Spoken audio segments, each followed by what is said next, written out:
Here are 5 finger and pick exercises that every guitarist should know. These will help you with your picking speed and accuracy, help you with your finger speed, with chord changes and playing leads, and so much more. First one I'm going to start with is called the Buff Baby exercise. And the reason is that this one uses your pinky finger a lot and also your third finger. And a lot of guitar players will neglect their pinky, they don't use it at all, and this will really hurt you with your chord changes and your lead guitar playing, because if you're taking away one of your fingers, you're taking away a lot of speed that you could actually use in the future. So this exercise is great for developing your pinky. We're gonna start with your third finger on the 5th fret of the low E string, and then pinky finger is gonna play the notes on the 6th fret of the low E string. So we're gonna play 5, 6, and then move up to 5 on the A string, and then back to 6 on the low E string. Then we'll play 5, 6, 5, 6, 5 on the D string, 6 on the A string. And we're just gonna repeat that pattern over and over again across the strings.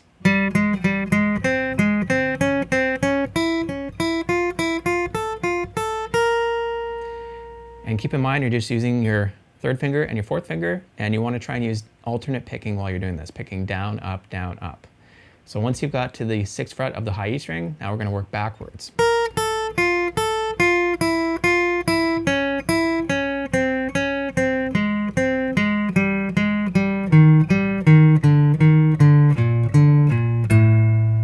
So this is a great warm-up exercise. Like I said, it really gets your pinky working and also this third finger. And if you've been neglecting your pinky, you're really gonna feel this. But as you keep working through this, about 1 minute or 2 minutes into your exercise routine with your guitar playing, then as a week goes by or even a couple days, you're really gonna notice a huge difference. So that's the Buff Baby. Make sure to start trying that today. Next up, we're gonna do the climbing anchor exercise.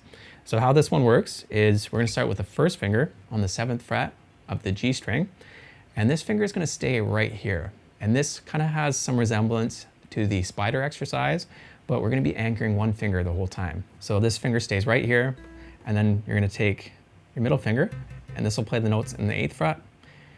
Your third finger will play the notes in the 9th fret, and your pinky finger will play the notes in the 10th fret. So as you keep this first finger on the 7th fret of the G string, keep holding that down, you're going to play 8, 9, 10, and then go down to the A string, 8, 9, 10, 8, 9, 10, 8, 9, 10, 8, 9, 10, 8, 9, 10. And then once you got up here, we're going to do the reverse now. So again, keep this first finger where it is. You'll play 10, 9, 8, 10, 9, 8, 10, 9, 8, using alternate picking, down, up. So that's the easiest one, keeping just that first finger planted. Next level is to take your middle finger and plant it on the 8th fret of the G string. And you can do this exercise with each finger. First you plant the first finger, then you plant the middle finger, then you plant your ring finger on the 9th fret, and then plant your pinky on the 10th fret. So the hardest one for you likely would be planting your third finger on the 9th fret. That's the toughest one for most people. So I'm gonna show you one more example. The middle finger planted on the 8th fret of the G string. So now you play 7, 9, 10, 7, 9, 10, 7, 9, 10, 7, 9, 10, 7, 9, 10, 7, 9, 10, and then reverse direction using alternate picking again.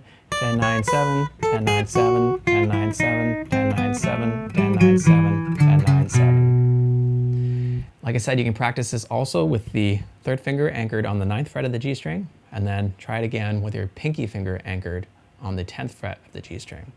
Again, these two fingers will probably be the hardest for you. Hey, if you're enjoying this lesson, do me a quick favor, hit that like button.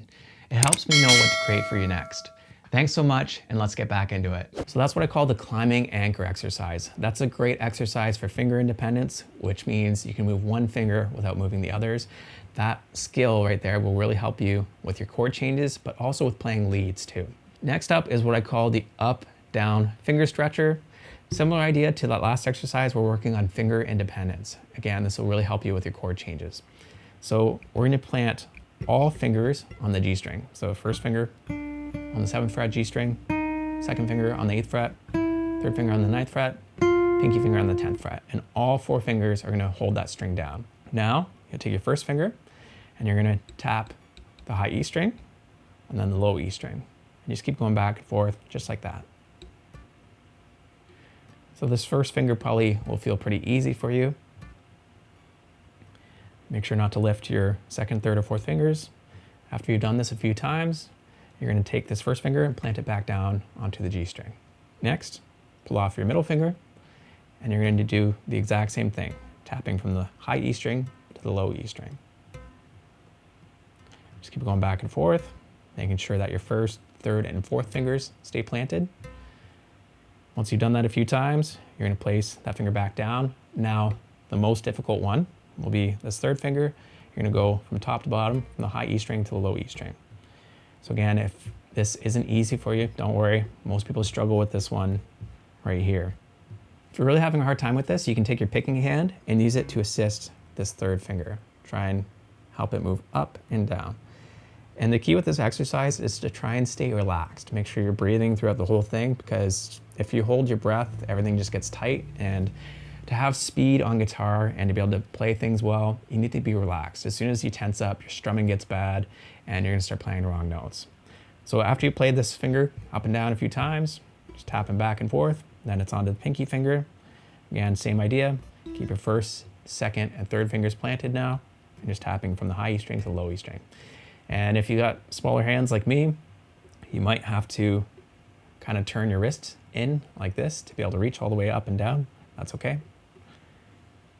So this is, again, a great warm-up exercise that you can use. If there's a certain finger that you're struggling with, for example, say this third finger, make sure to stay on that one and practice it twice as much as the other fingers, because there's no point practicing something over and over again if you're pretty good at it, you're comfortable with it. So if this first finger feels like a breeze, just do a few repetitions, move on. If this middle finger is really easy, just do a few repetitions, then move on.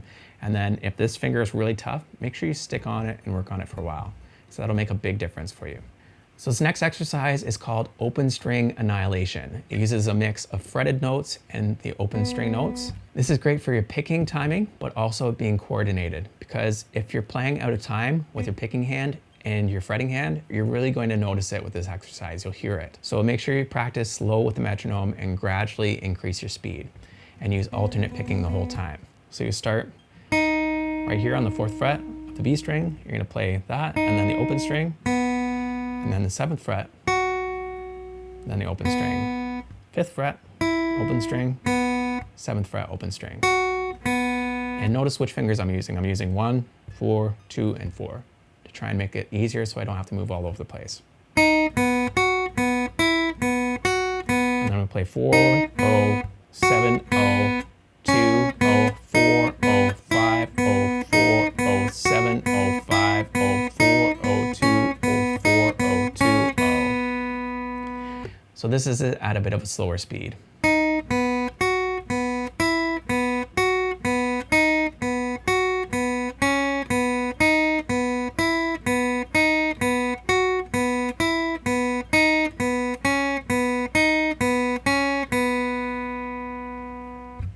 Again, great exercise for your alternate picking, getting that fast, but also making sure that you're staying coordinated while you're increasing the speed. This next final exercise is what I call twisted fingers. This is a great one. It's a different variation of the spider exercise. So the typical spider exercise, as some people call it, is just a 1, 2, 3, 4. This one, we're going to mix it up a couple different times. So the pattern we're going to play as we're moving from the low, thicker strings to the higher strings is 1, 3, 2, 4.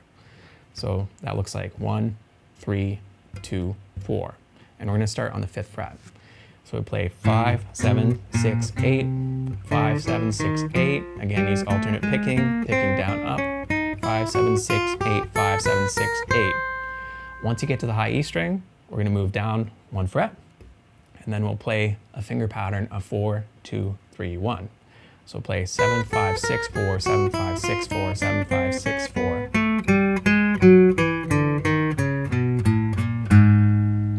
Down 1 more fret to the 3rd fret with the 1st finger. Now we're back to the 1st finger pattern. 1, 3, 2, 4. And then slide down 1 more fret. Now play the other pattern. 4, 2, 3, 1.